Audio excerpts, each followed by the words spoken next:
My name is Luke. I own Hauling Axes, like Andy said. It's a mobile axe throwing trailer. We just got 2 little lanes in there. We're throwing 1.25 pound axes. We got projected targets, so we can play tic-tac-toe, Connect 4, standard target, whatever you want. We can pull it up. If you got an ex-wife, pull up their face. Ex-husband, pull up their face. When I say whatever you want, we can figure out a way. But basically, for my experience, I grew up with my dad starting a business when I was like 6 or 7. So this entrepreneurship part, I've been in that my whole life. And he's somebody that I have really looked up to because he's been successful and he's always been there, even though he's owned this business. He's always been to like all of my games. Anything I was doing, he was always there. So like, he's just been a big part of my life. So I've looked up to him a lot. I really started to notice that I didn't really like people telling me what to do when I was younger. So I didn't think I would be working for anybody. I've known this since I was in like 10th grade. I was like, I don't like people telling me what to do, so I can't work for anybody. Well, you have to start off. But once I got to a point where I felt comfortable with where I was, going to college and everything, I was like looking for things I could start when I was in college and continue when I moved away from college. So the only thing I thought of initially was food truck. And I like to eat, so I was like, this is perfect. Well, come to find out, I can't cook. So that was not in the cards for me. So then I was looking online, and I found mobile axe throwing, and I was like, that is great. Like, who wouldn't want to do that, right? I'm like, this is perfect. Well, so then we kind of looked into it a little bit more. We're finding these trailers here, and it just looked like they took a hay trailer and just put axe throwing lanes in it. And I was like, I want something different. I want to stand out a little bit.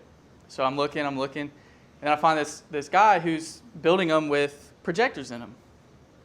Well, that's great. You can do anything with a projector, and it's an innovation in the axe throwing field. Like, nobody else has that.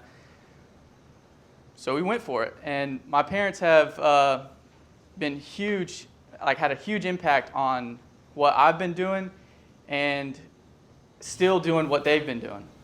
So I don't know how they're juggling all that, because I was pounding them with questions when I first started.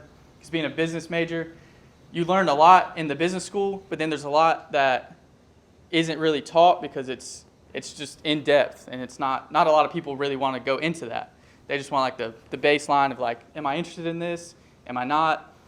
I was, so I went for it, and we're here about a year and a half, 2 years later, and it's great. Like, I love it every day, meeting new people, seeing them stick an axe for the first time. It's great. Like, kids 10 to 75-year-old women, like it's great. Their reactions are all different. They're all fun. Like, nothing beats it. But a little bit about like where we can go.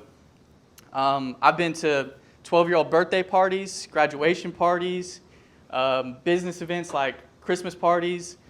We've gone to Port City over here.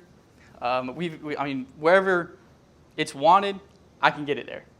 Whether it be 30 feet down the road just because of parking and curbs and stuff, we can get it there.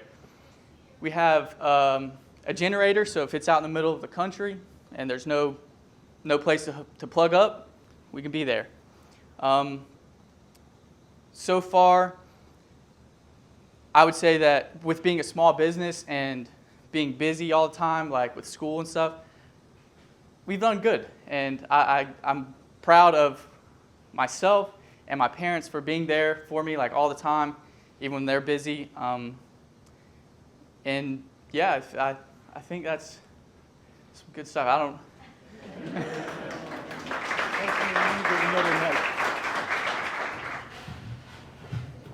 Welcome back to the second half of our show. I want to kick us off for the second half first by thanking our gracious and wonderful and beautiful host, Susan Bates.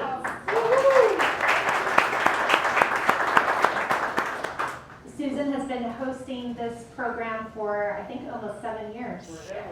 Yes, so we're really grateful for her support. The next entrepreneurs that we will hear from are Shawn and Jalen with Coastal Outreach Soccer.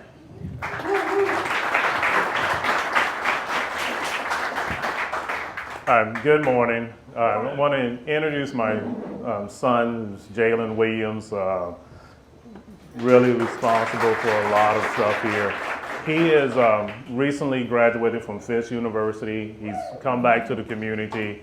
He's working with Coastal Outreach Soccer, not only in the capacity of coaching, but also he's now our STEM director. All the technology stuff, leave it to him, you know. So we're excited about just him bringing back his experiences, the knowledge that he's gained to our community, and being able to share that with the young people that we're working with.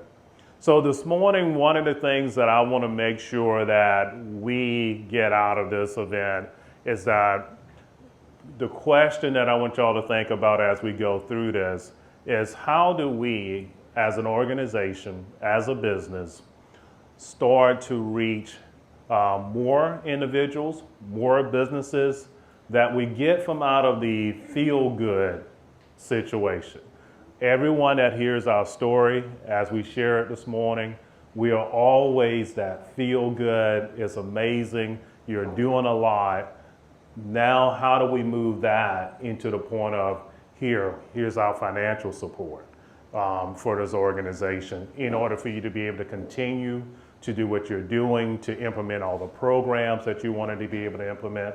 So as we talk, please think about those things, and we want to hear those suggestions from you this morning in order to help us continue to grow.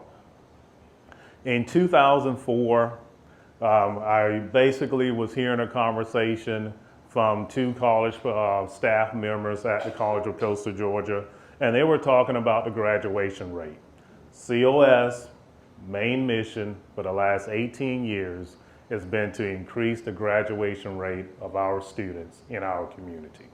And that's our entire focus, mission, everything that we do drives to that point. We chose to use a soccer ball as recruitment and retention. And that's what this is for us. Recruitment and retention, and it coming from someone that never played this game until 2000, didn't know what this game was, didn't even know what the soccer ball looked like. I mean, my experience was track, football, and basketball.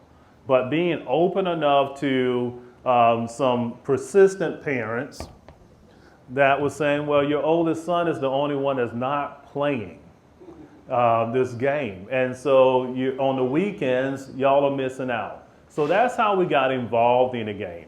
What we ended up discovering as we said, okay, how do we help the school system? How do we help our community increase the graduation rate? And what can we do? What can we offer? What's not being offered? In the city of Brunswick, there was no soccer program. They offered the other activities, but did not offer soccer. So we wanted to give children that normally would not have access to this game, access to it. We, at the time, wasn't charging anything. About a few years later, we started charging $10. 18 years later is $0 to $20. And that's everything. Everything that we offer, kids can come in and participate, whether they have $1 to give us or whether they do not. We still provide the same level of services. What are the services that we provide? We are, again, soccer, physical fitness for us. Academics, in our elementary age group of kids, that's literacy for us. Getting them to read at least 24 AR books a year is our goal. So each season, we sponsor a literacy day where they are turning in their AR list at the mid of the semester, so then we can gauge just how far along they are in that. If they're in that pre-K early literacy area, then it's their parents reading to them. In return, what do we give them? We give them a shirt, and we give the parents a shirt. So we want to promote literacy. In our 6th grade and above, those students are able to come to our academic center at no charge. So they're getting tutoring services, and those parents are not having to spend the normal $65 a week for that service. So again, make it access, make it available to them, make it affordable for them. The other area that we are in is, along with the academics, our goal is for all of our children, once they get to 11th grade, to participate in dual enrollment. We've had completed 226 college credit hours before graduation since 2013. We currently have 8 students that are dual enrollment students. One is at Coastal Pines and the other 7 are at the College of Coastal Georgia. Our goal is, again, move our students along academically. And if we are able to do that, one of the things that we know will happen at the end is that now we impact generational poverty. How do you start to change a community? Educate the community. How do you start to economically impact the community? Put people in the positions like this young man here was just sharing, where they can be entrepreneurs, where they have skill sets that allows them to follow and pursue their passion and be able to earn a decent income. So again, everything is driven towards that. The other areas that we implemented was our STEM program. So in STEM, the last couple of years, what we've been able to do, we've done computer coding through block coding. We've done, just finished up, and we'll be starting our second semester of robotics.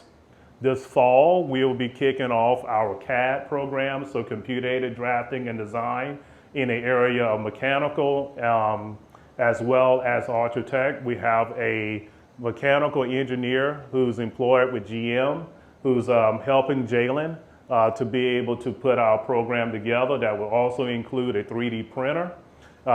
With Dr. Vargas from the college, we'll be offering augmented reality as well as virtual reality as part of this program as well. So we are moving in the area in our STEM on that side of just saying, how do we equip our children with the skills that they need that transfer after high school? What happens to them when they graduate from high school? And how can we make sure that we put them in a position where for them to be successful? The other area of STEM for is natural science. So with the partnership with the University of Georgia and with the support of Honeywell, we've been able to, going into our second year of being able to do ecology in the area. So we have a young lady that loves reptiles, so every time we go to the marine extension, she has to hold a snake, which I don't get, you know. But she's found something as an 8th grader, now as a 9th grader, that she loves. And so every week that she goes, she's looking forward to doing that. So now how do we take that and just say, academically, here's what you need to be able to do in order for you to move into this field? And so it gives us that thing to, again, to wrap around for them. The other thing that we will be starting this spring will be a flood program. So with a partnership with the Department of Natural Resources, as well as UGA, we were able to receive funding. And so our children, a lot of them live in flood-prone areas. So we're going to be placing cameras in those areas as well as equipment that they will be putting together where they will start to gather the data. They will start to work with the engineers from our community in order to help devise plans and let them present those ideas to them. And so again, soccer, academics, STEM, our final area is community service. During the pandemic, we were able to deliver 132,000 pounds of food to our community. We took a bus that was donated to us and said, okay, well, we're no longer able to get out on a soccer field and travel. How do we take the resources that we have and impact the community? And that just became a great source. So basically, every 2 weeks, we were loading that bus up with at least 300 boxes of food and going out into the community and making those deliveries to support our families. We've also, with our middle school and up, those students know that community service is what we do. So I get a lot of times, well, they're not paying for this service. No, they're giving back to their community though. So at time, they understand that that has value as well. And so this past December, we did our annual food distribution. They were basically in charge of putting a committee together, organizing it, planning, and executing. They did all the shopping. They came up with all the finances. Here's your budget. You execute this plan. So they were able to distribute within, which I was amazed with, within an hour and a half, 150 boxes of food. And so they start to get it, but we had over 60 people to volunteer that day with them. So it is that everybody just enjoys their presence when they're around them. They have so much fun with everything that they do. And so those are the things that we do for as an organization. Quickly to go through results, and then we can take questions. Again, 226 college credit hours before graduation. We've had our first 4 college graduates out of our first initial group. We kept this very small for the first 11 and a half years because we were trying to figure it out. We knew what graduation was our goal, and we were trying to figure out how do we get there. So we know now if you stay in our program, you're graduating from high school. That's not a question anymore. It's now what do we do afterwards? Is it college? Is it directly into the workforce, or is it into the military? We have a young man we found out basically about 2 months ago. So from public housing in McIntyre Court to working at the Pentagon, you know. So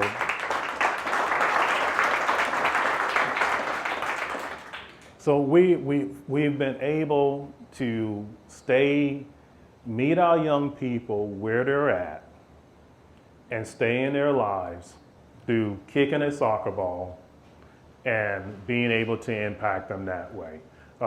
We have also we've received over $430,000 in athletic and academic scholarships. And we've been able, again, just to continue to move along. We've invested, so with total infrastructure investment between ARCO community, which was really the first thing that's been done in ARCO in 20 years for as any new structure, between a lot of partners and the Glenn County Board of Commissioners. That project was over $250,000. We've just put in a last March with the help of Atlanta United and again our community rallying with us, $180,000 into repurposing a a double tennis court that was just basically glass every time we went over there into a usable surface that we're now there 4 to 5 days a week. We average anywhere from 20 to 50 kids that are coming over and participating there as well. So those are the things that we do. You know, now is again, how do we then move to this next phase that we can be able to continue the current programs, expand to the next set of programs, but also that vision that we see in the future of what we need in order to continue to be able to impact the children here and the families that are here as well. So our vision is that with all the programming that we're doing, we are in a portable that the school system donated. We moved over to our Coffin Park and was able to renovate it. We've outgrown that space, you know, so we are rotating programs throughout there. So our vision is that we want to build a 19,000 square foot facility. We've have an agreement now with the school system at the Risley Annex that we have usage of a field there for the next 20 years where we'll be responsible for the renovations to that field. There's an adjacent lot that's near that, basically across the street. That is a 1 acre lot that we are in talks with the owner of that property, and basically will have first rights to buy that property from that individual. But what it will do is that it would give us our robotics lab. It'll give us our natural science lab. It'll give us our demonstration kitchen. It gives us the academic space that we want to be able to have. It also creates what for us is work study opportunities. A lot of our children miss games on the weekend because they have to work. So why not in this space be able to create those employable opportunities, just like you on a college campus, work, study, and then also then continue where they have their passions, we are plugging them into those areas. And so that they are gaining that valuable experience that they need, whether that's, again, college or going directly into the workforce. Today is nationally Girls and Women's Sports Day. So this is going to be our first event. We're having it on the futsal court there at Perry Park, so behind Burroughs Millette. The park does not have a physical address. So the best way I can describe it is behind Burroughs Millette, next to the water tower. Please come out. We are looking. I think our oldest participant right now is Sung Hee Lewis. So she's already said she's coming out with her sneakers and she's ready to play. And so it's going to be a day of fun. So we have some activities and things that are planned for everyone to be able to participate, but definitely looking at an opportunity to be able to promote our girls staying physically active, and then also giving them an opportunity to be able to meet some women that may become their mentors as well. So it's from 5 to 7. Okay, so we have expectations for all of our participants, and we communicate that as well. So our group knows when they come to us, one is about family, 2 is about giving back to our community, and it's about helping each other. So they get a sense of family, they get a sense of understanding, they get a sense of belonging. So while we don't have to sit directly and have those type of conversations, we talk to them about how they interact with each other. And socially, how do we continue to promote and advance our community through our actions? On our boys' training shirts, on the back of it says, making a difference. And so it was actually Jalen's travel team that we actually implemented that, because we started to hear some negativity. So we were saying, we want to make a difference not only in our club, you make a difference in your classroom, and you make a difference in your community. And so that message is constantly being communicated to our children every time they go out to training. They look at one of their teammates and look at the back of their shirt. And I want to add to that is that one of the things that we do, and it's our style, we're not coaches that are saying pass the ball here, run here, do this, do that. We are always about you're going to have some adversity in this game. You as an individual and you as a team have to figure that out. We want them to be creative. We want them to find their voice. So you're never going to hear us out there dictating everything. We allow them to make those mistakes out there so that they can learn to work through those mistakes. And therefore, when they get the other areas of their lives, they've gone through that process on a soccer field. They're going through that process with their teammates. And they're not looking for a coach to say, well, how to solve this for me. We're there just as a support system.